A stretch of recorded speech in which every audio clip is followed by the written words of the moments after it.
आपका हार्दिक स्वागत है मेरे YouTube चैनल विष्णु मुदगल में। एम्प्लॉय के नए रजिस्ट्रेशन से संबंध में जो नई एम्प्लॉय आईडी जारी की जा रही हैं उनमें बहुत सारी समस्याएं आ रही हैं, कठिनाई आ रही हैं। किसी की बहुत दिनों से पेंडिंग बोल रही है, किसी की अप्रूव नहीं हो रही है और किसी के कोई एरर आ रहा है। इन समस्याओं के संबंध में हमारे श्रीमान निदेशक महोदय ने आज एक आदेश जारी किए हैं। उसमें IFMS 3.0 में नए कार्मिकों के डाटा अप्रूवल करने के संबंध में इसमें कहा गया है कि डाटा अप्रूवल के संबंध में आपके क्षेत्राधीन समस्त राजकीय उच्च माध्यमिक विद्यालयों PEO UCCO को यह निर्देश आपके स्तर पर तुरंत ही जारी करवाएं कि जो भी नए कार्मिक राज्य सेवा में आए हैं उनकी रिक्वेस्ट को IFMS 3.0 पर अधीनस्थ आहरण वितरण अधिकारियों द्वारा सही नहीं भेजने के कारण उन्हें निदेशालय द्वारा विभाग स्तर पर अप्रूव करने में निम्न कठिनाइयां आ रही हैं। दोस्तों, बहुत से क्वेश्चन पूछे जा रहे हैं। कई लोगों ने क्या किया कि पहला रजिस्ट्रेशन कर दिया, कोई एरर आ गया तो वो रजिस्ट्रेशन तो हो जाता है। IFMS 3.0 पर अगर रिफ्रेश करके आप नहीं देखोगे तो कई बार क्या है वो हमें पता नहीं चलता और सबमिट हो जाता है। तो हम कई रिक्वेस्ट डाल चुके होते हैं उसमें, और जब कई रिक्वेस्ट डालते हैं तो निदेशालय स्तर पर ये कह रहे हैं कि अगर आप बार बार रिक्वेस्ट हमारे पास डालते हो तो तब तक हम उन पहली रिक्वेस्ट को रिजेक्ट नहीं कर देंगे, तो आगे वाली रिक्वेस्ट हम अप्रूव नहीं कर पाएंगे। उसमें क्या है कि पैन कार्ड, डुप्लीकेट आधार, duplicate bank, duplicate Jan Aadhaar, इनका एरर शो होता है। बार बार सबमिट की गई रिक्वेस्ट को अप्रूव नहीं किया जा सकता है, उन्हें रिजेक्ट ही करना पड़ता है। अतः आहरण वितरण अधिकारी बार बार रिक्वेस्ट जनरेट नहीं करें। अगर आपने एक बार रिक्वेस्ट जनरेट कर दी है, वो कौन से स्तर पर है, ये सारी चीजें आप चेक कर लें। और एक बात मैं आपको बता दूं कि आप न्यू एम्प्लॉय आईडी का रजिस्ट्रेशन जब आप करें HO रोल में करें और अप्रूवर सेलेक्ट वहां पे हो, ये सारी चीजें आप देख लें। तब तक आपकी HOD पेंडिंग नहीं बोलती है।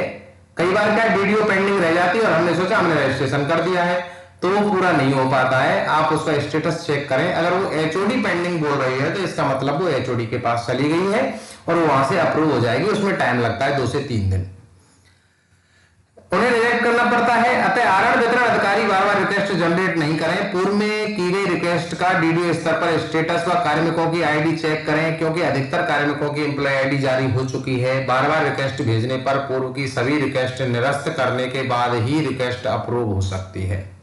इससे अनावश्यक कार्य बढ़ता है, आईडी अप्रूव हो पाती है। अधिकांश DDO द्वारा रिक्वेस्ट जनरेट कर दी जाती है, वह रिक्वेस्ट DDO स्तर पर पेंडिंग रह जाती है। मैंने जैसा अभी बताया था आप लोगों को, ये कुछ लोगों क्या है, इसको फॉरवर्ड नहीं कर पाते और HOD के पास वो पहुंच नहीं पाती, DDO पे पेंडिंग होती है और कहते हैं हमारी एम्प्लॉय आईडी जनरेट नहीं होती। आप स्टेटस चेक करें उसका कि वो कहां पे पेंडिंग है। अगर HOD पेंडिंग है तो उसमें 2 से 3 दिन का टाइम लगेगा। और वर्क फ्लो कॉन्फ़िगरेशन का तो बहुत बड़ा वो है, आप पहले वर्क फ्लो कॉन्फ़िगरेशन जरूर कर लें। एम्प्लॉय रजिस्ट्रेशन के लिए नहीं, मैं बार बार हर वीडियो में कहता हूं कि वर्क फ्लो कॉन्फ़िगरेशन आप हर काम के लिए मेकर, चेकर, अप्रूवर बना लें। और एम्प्लॉय रजिस्ट्रेशन वाला जो ऑप्शन है उसमें HOD को भी असाइन करना पड़ता है। तो ये सारे काम आप करने के बाद ही एम्प्लॉय रजिस्ट्रेशन करें। मैं हर वीडियो में बताता हूं आपको ये सारी चीजें। आई बटन पे मैं लिंक भी दे दूंगा, और नई एम्प्लॉय आईडी के लिए मैंने जो वीडियो बनाया उसमें सारी चीजें मैंने आपको एक क्लियर करके बताई हैं।